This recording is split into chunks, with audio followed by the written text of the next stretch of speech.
Muito bom dia. Cumprimento a todos aqueles que, mais uma vez,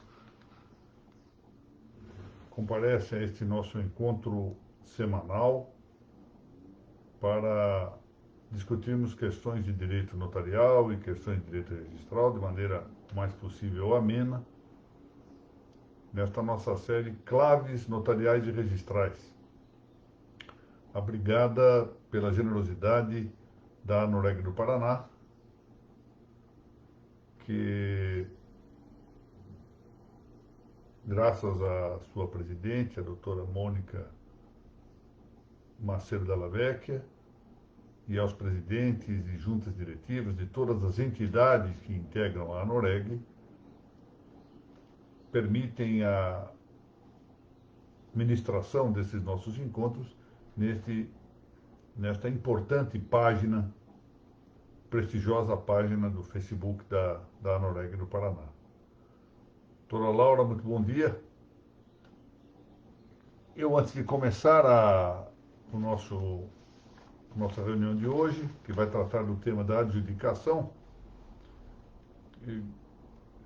tenho de fazer aqui uma reverência e um preito, enfim, em virtude da morte do Dr. Décio Antônio Severini Duarte, médico aqui de São Paulo. O Dr. Décio Duarte era cunhado do desembargador, meu querido amigo Vicente de Abreu Amadei. Então, gostaria de consignar esta referência póstuma em virtude da morte do Dr. Décio, cunhado, repito, do desembargador Vicente Amadei. Dr. Vicente, um jurista de grande prestígio e muito dedicado também aos estudos das questões notariais e, sobretudo, registrais. Muito bem. Hoje vamos prosseguir aqui nestas nossas análises, versando o tema da adjudicação. Bom, esse termo adjudicação é utilizado em mais de um segmento jurídico, embora ele, sobretudo, diga respeito ao campo do processo. Ele também tem sua localização no processo administrativo, como veremos adiante. E pode, ainda que de maneira imprópria, referir-se também no âmbito do direito substantivo. Nós vamos ver que essas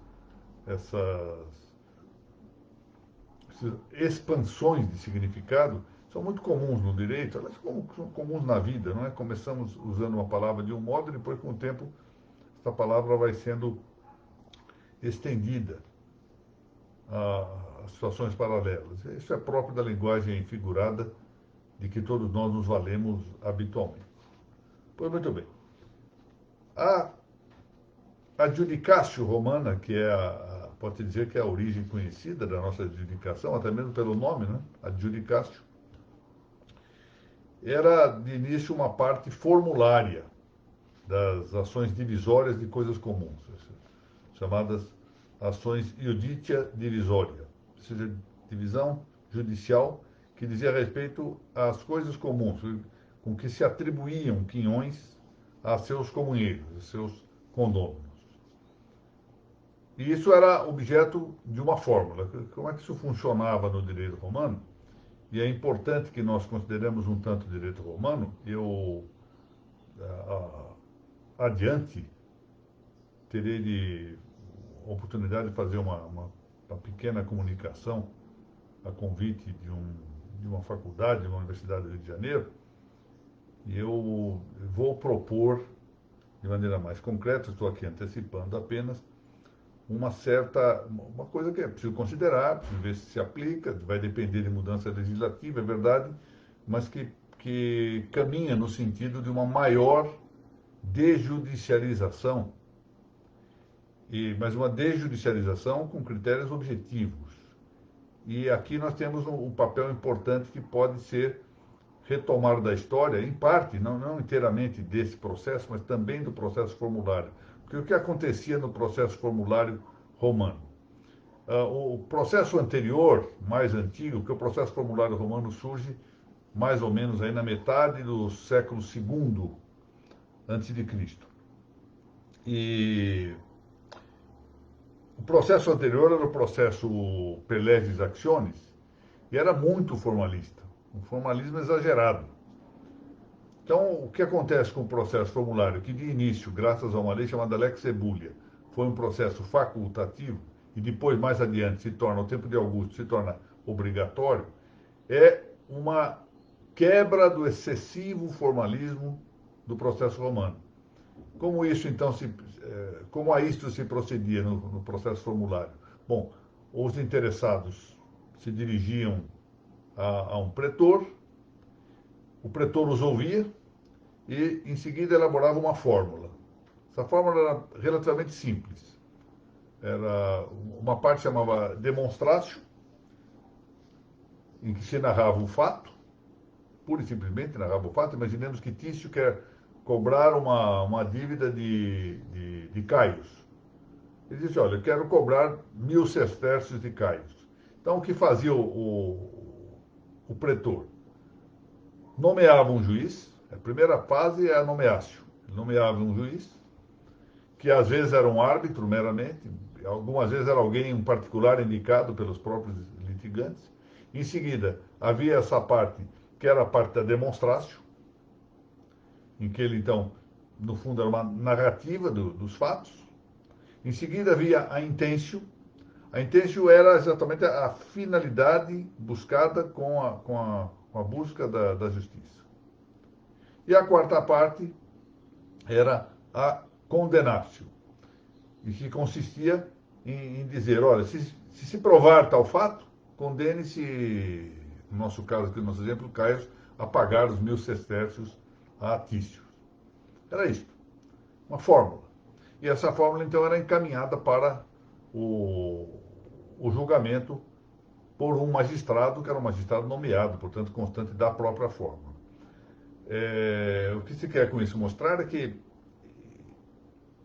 o processo romano se dividia em duas fases, e a fase judicial, propriamente dita, era uma fase posterior. Talvez nós tenhamos que considerar isso em nossos tempos para verificar a possibilidade de adotarmos coisa semelhante no nosso processo civil. Veja que, em parte, nós já adotamos isso, né? Pontualmente. Vamos pensar um tantinho. O que é o processo de dúvida do registro?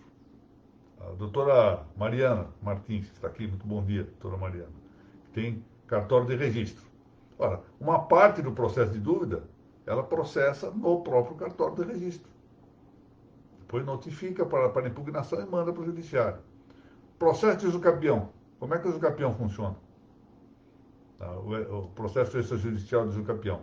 É uma parte lá à frente que pode ser pura e simplesmente remessa ao judiciário. Basta que haja impugnação, por exemplo. Então, não seria inteiramente uma novidade, mas talvez nós pudéssemos adotar essa prática no direito brasileiro, com duas finalidades, no meu modo de ver. Estou antecipando aqui ideias que pretendo expor melhor, se Deus me permitir, na minha manifestação lá no Rio de Janeiro. Mas aqui, como se diz, sem dar spoiler, o que eu vejo como possibilidade, quer dizer, começar isso de maneira facultativa, como, por exemplo, o inventário é facultativo fazer no tabelião ou no judiciário, a uso capião, uma coisa e outra. Então, nós poderíamos pensar num sistema facultativo que teria uma vantagem que não é a principal a buscar-se, mas deve ser considerado também, que é de aliviar um pouco a carga do Poder Judiciário, que ficou extremamente apurado com o demandismo que se gerou com a Constituição de 1988. Ao mesmo tempo, também não é o principal, mas permitir uma melhor sustentabilidade econômica para os cartórios de notas, que seriam os principais beneficiários dessa prática, do ponto de vista emolumentar. Na sequência, haveria um reflexo, possivelmente com maior número de possibilidade de acordo, dada a tarefa naturalmente conciliadora e mediadora do notário, de permitir que os próprios registros, por exemplo, imobiliários, se beneficiassem do ponto de vista econômico. Mas a vantagem principal de tudo isto é não permitir que uma situação que seja anterior à lide seja já tratada pelo judiciário. É evidente que, do ponto de vista judicial, do ponto de vista processual, a lide só se caracteriza mediante a contestação ou a revelia.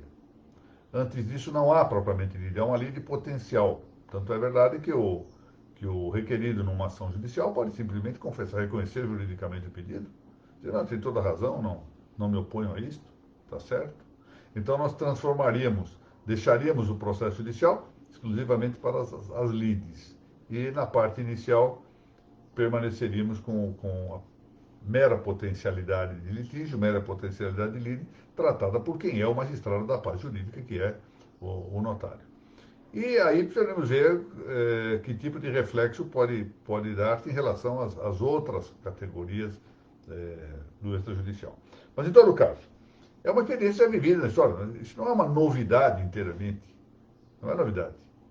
E não é sequer novidade no direito brasileiro. Já se vem adotando isso no direito brasileiro, sem que se tenha, na verdade, considerado, pelo menos não de modo estendido, não sei dizer se aqueles que pensaram nas soluções não tinham aos olhos essas experiências romanas. Bom, em todo caso, provendo a fórmula, e notem que a fórmula também a fórmula como tal, tem um parentesco, tem, digamos, uma linha de sucessão no direito brasileiro.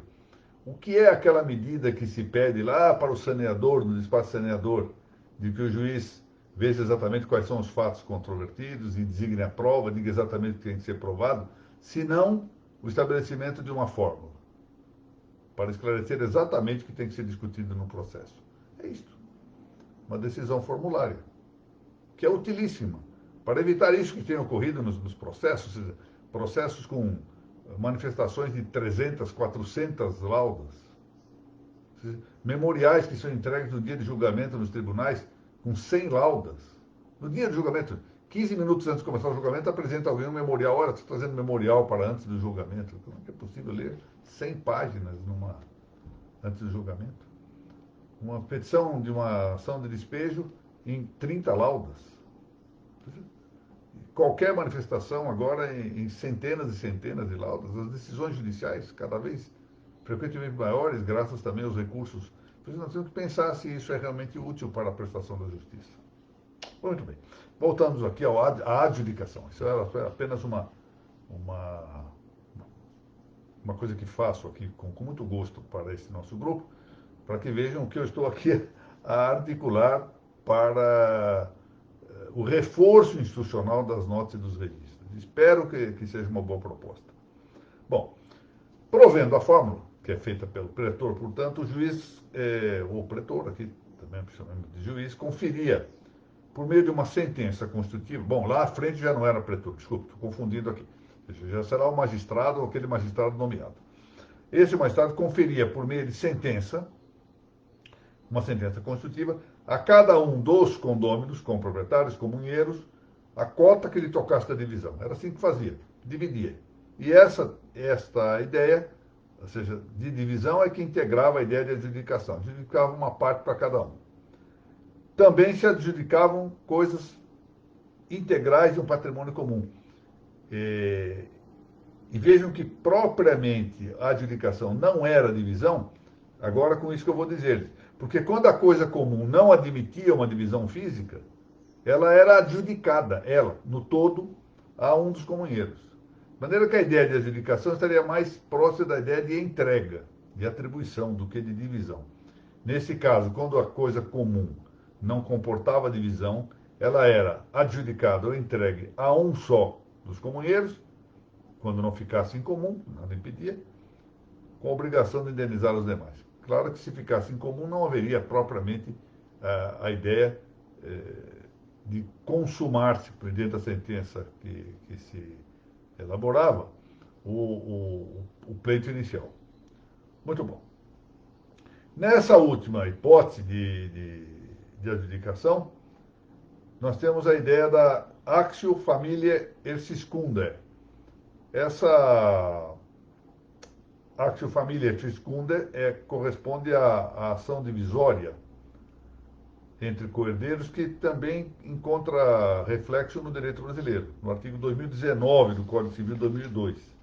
Eu vou ler só o caput, depois há dois parágrafos que ficam aqui referidos. Os bens insuscetíveis de divisão cômoda, que não couberem na meação do cônjuge sobrevivente ou no quinhão de um só herdeiro, serão vendidos judicialmente, partilhando-se o valor apurado, a não ser que haja acordo para serem adjudicados a todos. Muito bem. Uma maior amplitude no uso do termo vai falar se adjudicasse no ato de o juiz assinar a uma pessoa a propriedade de determinada coisa. Agora, desaparece a ideia de divisão, que estava na origem, e passa a falar-se de adjudicação ou adjudicácio na assinação ou entrega a uma só pessoa. Portanto, sem prejuízo de que a versão antiga pudesse manter-se, agora já há um novo significado. Daí que se vem essa ideia que temos entre nós da adjudicatio na via executória, tanto extrajudicial quanto da actio iudicati, ou seja, da execução de título judicial.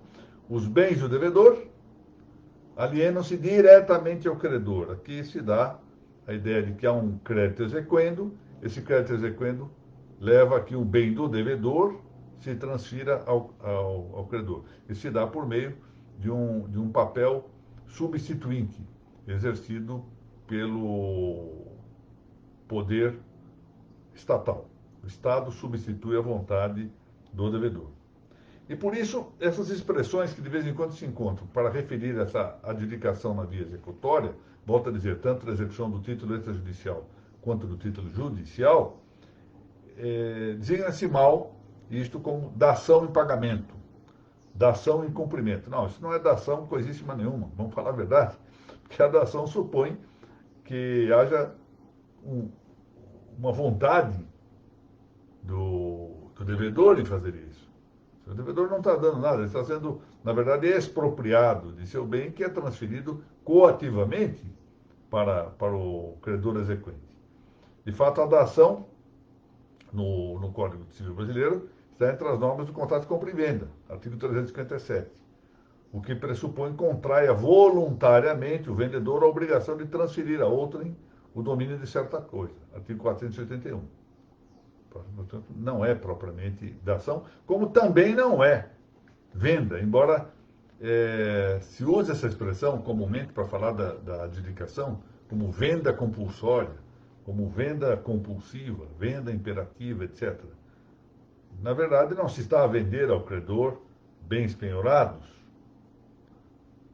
O que há aí, novamente, é um ato expropriatório.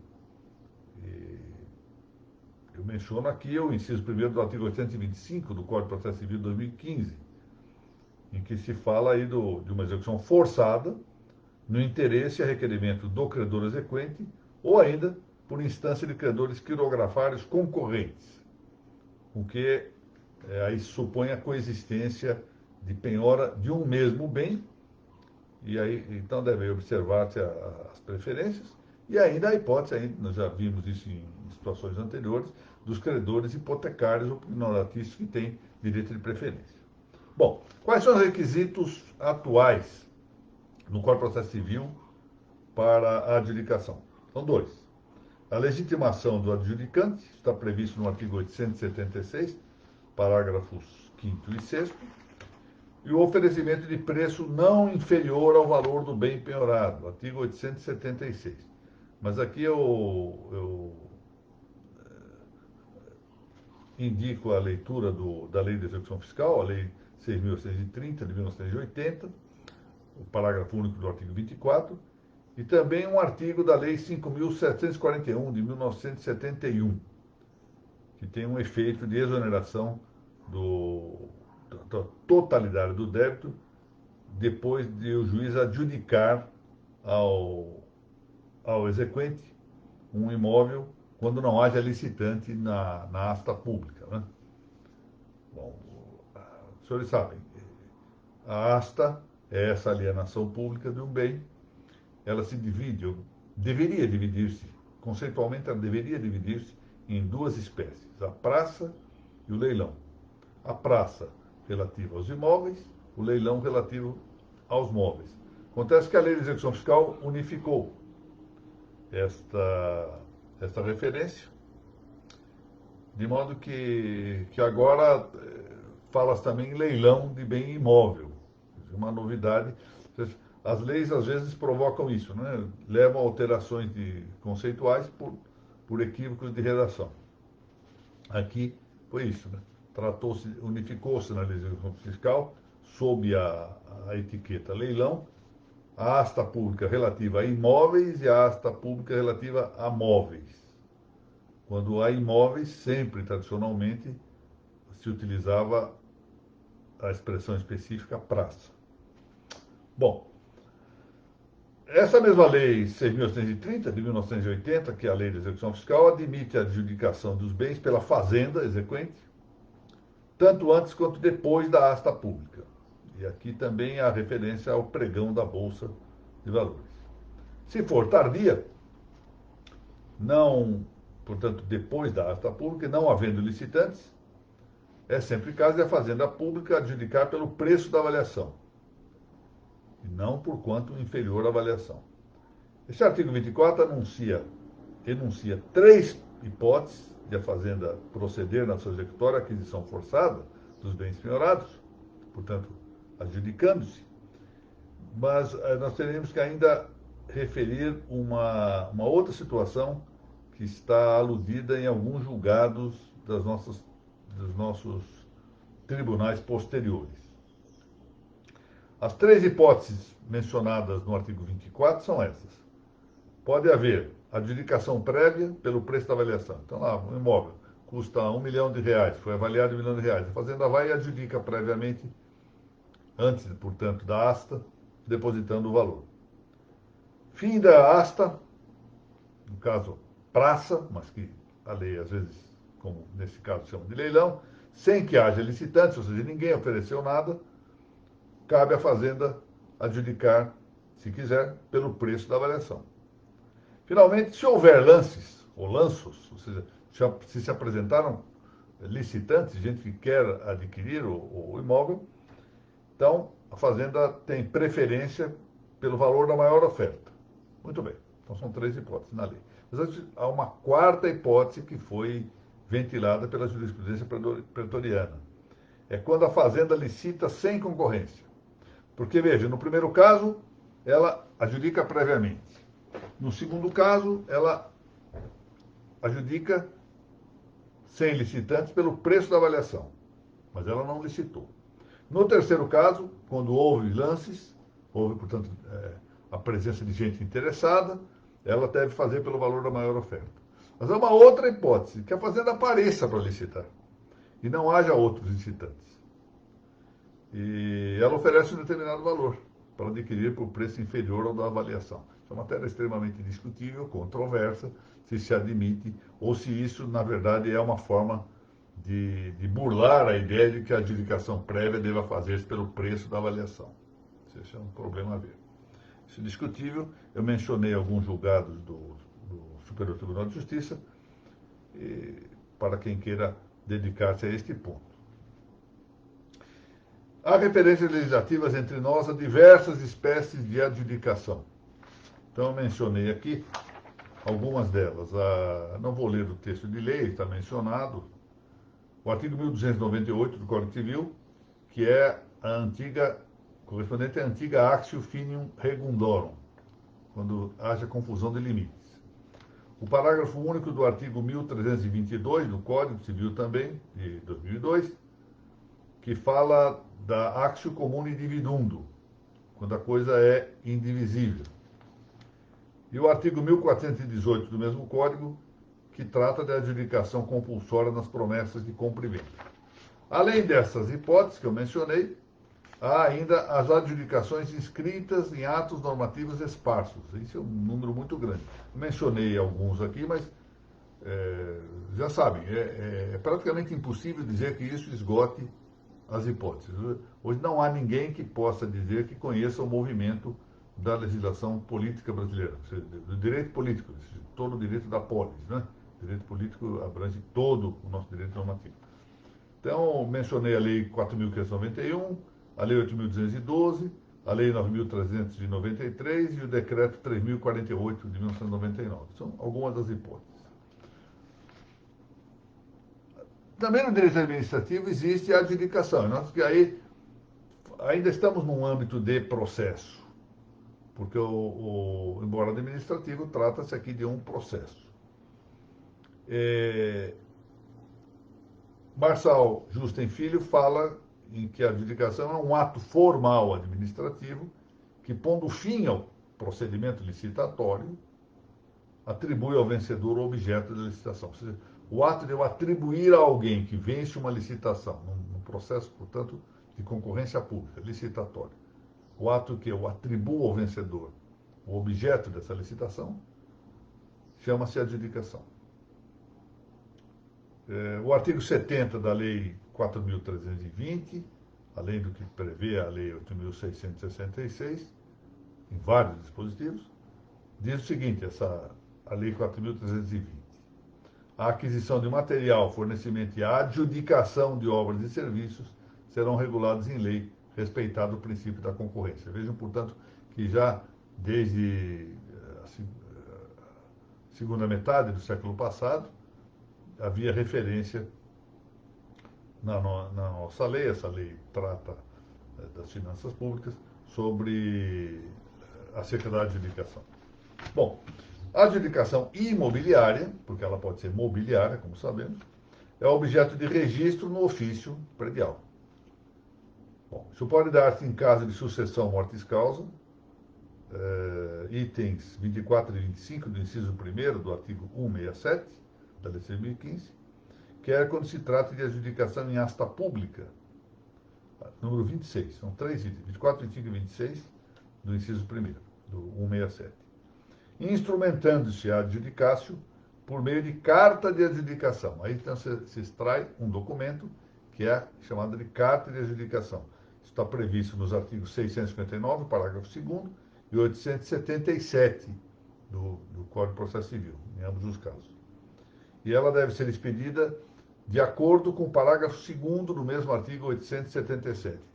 Eu digo aqui sem impiedade, mas observando a realidade das coisas, como faz falta uma cartilha que os registradores poderiam elaborar, graças à sua experiência, para ajudar um pouquinho o serviço judicial. Então, a carta de adjudicação conterá a descrição do imóvel, com remissão à sua matrícula e aos seus registros, a cópia do auto de adjudicação e a prova de quitação do imposto de transmissão.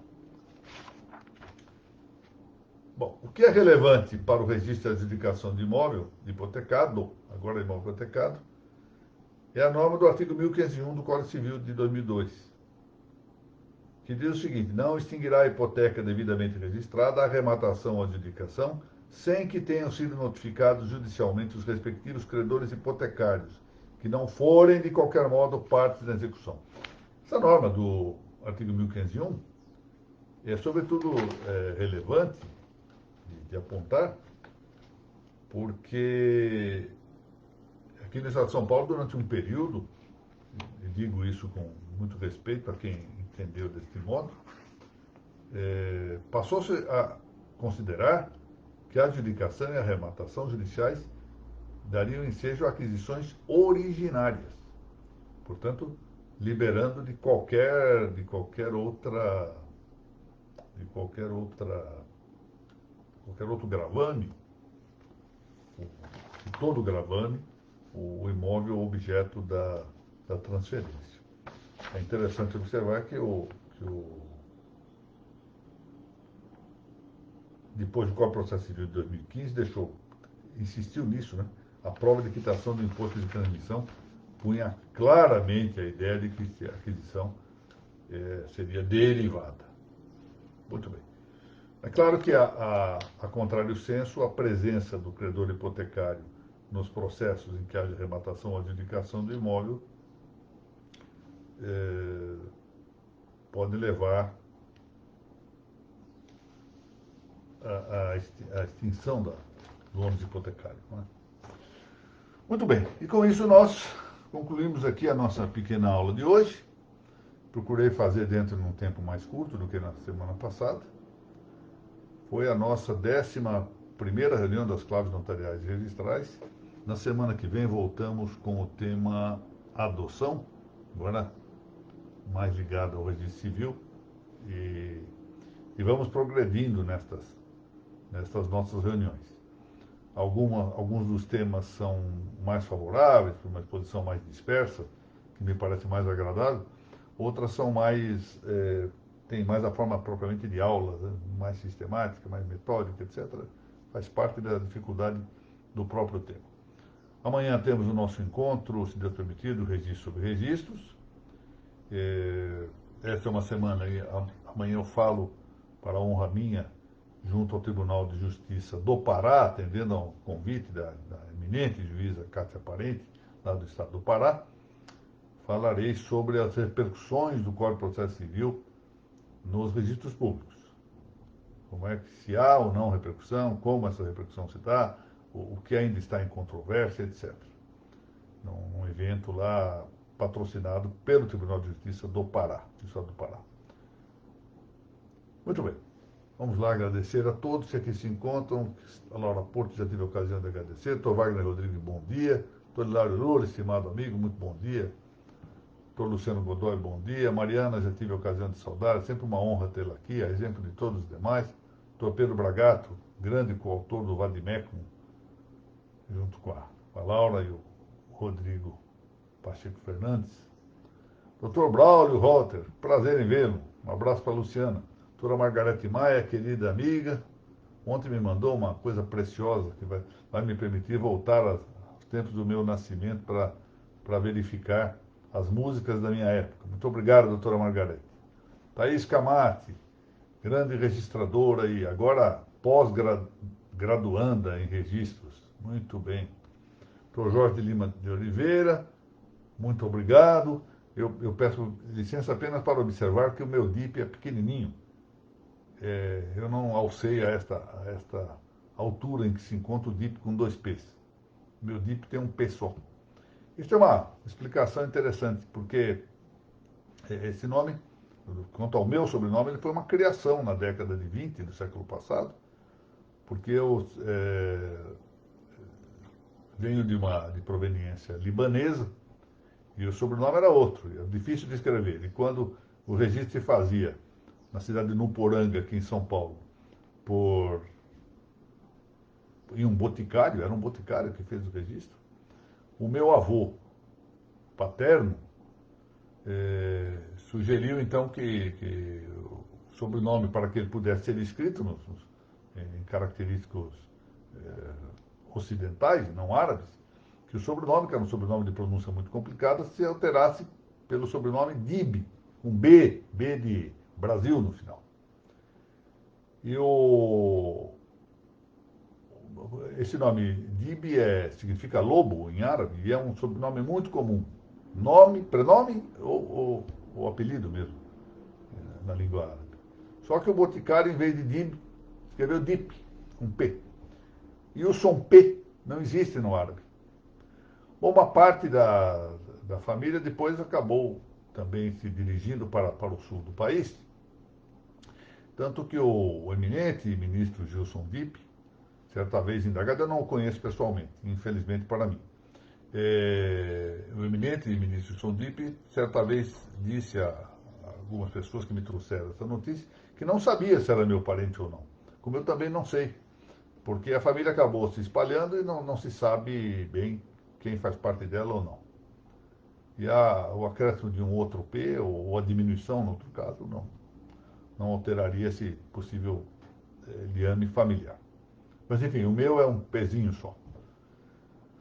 Doutor Valdecir Castiglione, querido amigo, saudosas as nossas reuniões, não é? Dr. Marco Antônio Pedrazzi Valentini, bom dia. Dr. Mário Martinelli, novamente meus agradecimentos, bom dia. Doutora Sônia Batista, muito prazer em vê-la por aqui. Dr. Mário Martinelli também está sempre aqui, é uma honra para mim. Dr. Rodrigo Pacheco Fernandes, grande coautor do Vademecum, junto com a Laura e o Pedro, grande autor, a exemplo dos demais. Dr. Michel Alexander, muito boa tarde. Aliás, ainda é bom dia para mim aqui, doutor. O Dr. Rodrigo, Rogério Tobias, querido amigo. Aí está, o Dr. Michel está dizendo que morou no Iraque 5 anos. Olha, eu não sei esse link lá dessa reunião do Pará, porque parece que dependia de inscrição. Eu vou tratar de ver se eu encontro por aqui. E, se for o caso, eu farei a indicação oportunamente. Muito bem. O Rogério agora escrevendo em árabe aí. Muito bem. Muito bem. Ah, Dib em árabe. Pois é. Aliás, o doutor Rogério, que fala perfeitamente o árabe, e a esposa dele também fala bem o árabe, corrija-me se por acaso eu me equivoquei na referência aí da acepção da palavra Dib. Mas eu vou contar uma coisa engraçada para encerrar aqui. Acontece que um dos irmãos do meu avô tinha como prenome Dib, D-I-B. E aí, quando houve alteração do sobrenome, e acabaram escrevendo Dip, também alterou o prenome dele, de maneira que ele tinha o nome dele completo, ficou sendo Dip, Dip. Não, com devido respeito, eu não deveria nem estar rindo disso, mas que na verdade soa engraçado, soa, não é? Muito bem, senhores. Até amanhã, se Deus permitir, com o nosso registro sobre o registro. Obrigado, Rogério. É perfeito. É Lobo, né? Muito bem.